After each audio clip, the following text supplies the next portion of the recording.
नमस्कार। Learn today में आपका स्वागत है। अमेरिका विश्व का सबसे पुराना लोकतंत्र और दुनिया का सबसे ताकतवर देश है। उस पर राज करने वाला व्यक्ति सबसे ताकतवर माना जाता है। ऐसे में अमेरिका का राष्ट्रपति कौन बनता है, दुनिया इस पर कड़ी निगाह रखती है।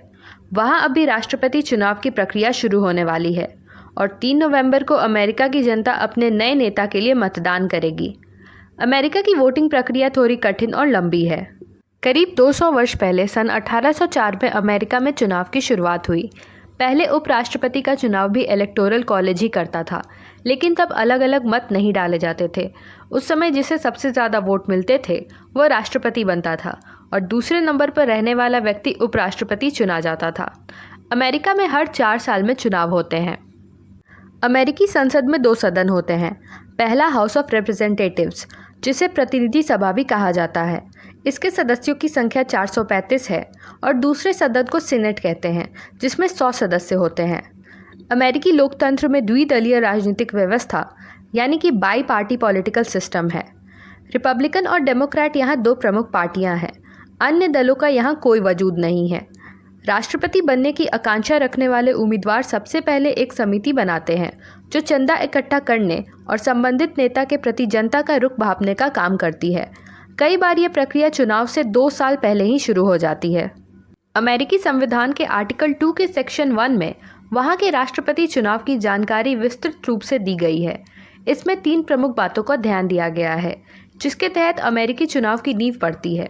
अगर कोई व्यक्ति अमेरिका का राष्ट्रपति बनना चाहता है तो उसे इन 3 शर्तों को पूरा करना ज़रूरी है।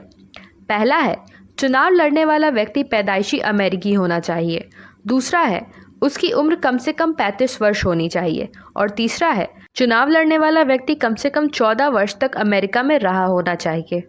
राष्ट्रपति चुनाव के पहले राजनीतिक दल अपने स्तर पर दल का प्रतिनिधि चुनते हैं। प्राथमिक चुनाव में चुने गए पार्टी के प्रतिनिधि दूसरे दौर में राजनीतिक दल का हिस्सा बनते हैं और अपनी पार्टी के राष्ट्रपति पद के उम्मीदवार का चुनाव करते हैं। यही वजह है कि कुछ राज्यों में जनता प्राइमरी दौर में मतदान का इस्तेमाल ना करके कॉकसेस के जरिए पार्टी प्रतिनिधि का चुनाव करती है। अगर प्राइमरी चुनाव की बात करें तो ये राज्य सरकारों के अंतर्गत कराए जाते हैं, जो कि खुले और बंद रूप में भी कराए जा सकते हैं। यानी अगर राज्य सरकार चुनती है कि वह खुले रूप में चुनाव करेगी तो उसमें पार्टी के समर्थक के साथ साथ आम जनता भी मतदान कर सकती है। वहीं अगर बंद रूप से मतदान होता है तो सिर्फ पार्टी से जुड़े समर्थक ही उम्मीदवार के लिए वोटिंग करते हैं। अब अगर बात कॉकसेस सिस्टम की करें तो यह चुनाव पार्टी की तरफ से ही कराए जाते हैं। इसमें पार्टी के समर्थक एक जगह इकट्ठे होते हैं और अलग अलग मुद्दों पर चर्चा करते हैं। राष्ट्रपति उम्मीदवार के लिए खड़े हो रहे व्यक्ति की बात सुनते हैं और उसके बाद उसी सभा में हाथ खड़े कर एक उम्मीदवार को समर्थन दे दिया जाता है। हालांकि ऐसा बहुत ही कम राज्यों में होता है। एक बार जब प्राइमरी इलेक्शन खत्म हो जाता है तो यह तस्वीर साफ हो जाती है कि दोनों पार्टियों की तरफ से राष्ट्रपति पद का उम्मीदवार कौन बनेगा, लेकिन इसका आधिकारिक ऐलान नेशनल कन्वेंशन में होता है। डेमोक्रेट्स का नेशनल कन्वेंशन हमेशा जुलाई में होता है और रिपब्लिकन पार्टी का नेशनल कन्वेंशन अगस्त के महीने में होता है। यहाँ पर पार्टी की सर्वोच्च टीम उम्मीदवार का ऐलान करती है। फिर राष्ट्रपति पद का उम्मीदवार अपने समर्थकों के सामने एक भाषण देते हुए उम्मीदवारी को स्वीकार करता है। इसके साथ अपनी मर्जी से चुने गए उपराष्ट्रपति पद के उम्मीदवार का ऐलान करता है और यहाँ से अमेरिकी राष्ट्रपति चुनाव की असली प्रक्रिया शुरू होती है, जब पार्टी की ओर से चुना गया राष्ट्रपति पद का उम्मीदवार पूरे देश में प्रचार करने के लिए निकलता है। अमेरिकी चुनाव का एक सबसे बड़ा हिस्सा है टीवी डिबेट्स। यह डिबेट्स किसी न किसी अमेरिकी न्यूज़ चैनल के जरिए आयोजित की जाती हैं। हर डिबेट का एक अलग मुद्दा होता है जो कई चरणों तक चलता है।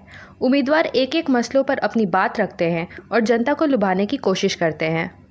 अमेरिकी जनता हमेशा नवंबर के पहले सप्ताह में राष्ट्रपति पद के लिए मतदान करती है, लेकिन यह मतदान सीधे उम्मीदवार के लिए नहीं किया जाता है। अमेरिकी जनता सबसे पहले स्थानीय तौर पर एक इलेक्टर का चुनाव करती है और यह इलेक्टर अमेरिकी राष्ट्रपति पद के उम्मीदवार का प्रतिनिधि होता है। इस समूह को इलेक्टोरल कॉलेज कहा जाता है, जिसमें कुल 538 सदस्य होते हैं और जो अलग अलग राज्यों से आते हैं। जनता सीधे तौर पर इन्हीं सदस्यों को चुनती है जो आगे जाकर राष्ट्रपति का चुनाव करते हैं। राष्ट्रपति बनने के लिए किसी भी उम्मीदवार को 270 से अधिक इलेक्टर्स के समर्थन की ज़रूरत होती है। जिसके पास 270 से अधिक का आंकड़ा होता है वह व्यक्ति 20 जनवरी को अमेरिका के राष्ट्रपति या उपराष्ट्रपति पद की शपथ लेता है। आशा करते हैं आपको हमारी यह वीडियो पसंद आई होगी। हमारे चैनल लर्न टुडे को सब्सक्राइब करके बेल बटन ज़रूर दबाएं एवं इस वीडियो को लाइक करना एवं अपने दोस्तों और परिवार के साथ शेयर करना ना भूलें। हमें कमेंट्स करके अपने सजेशंस भी दें। धन्यवाद।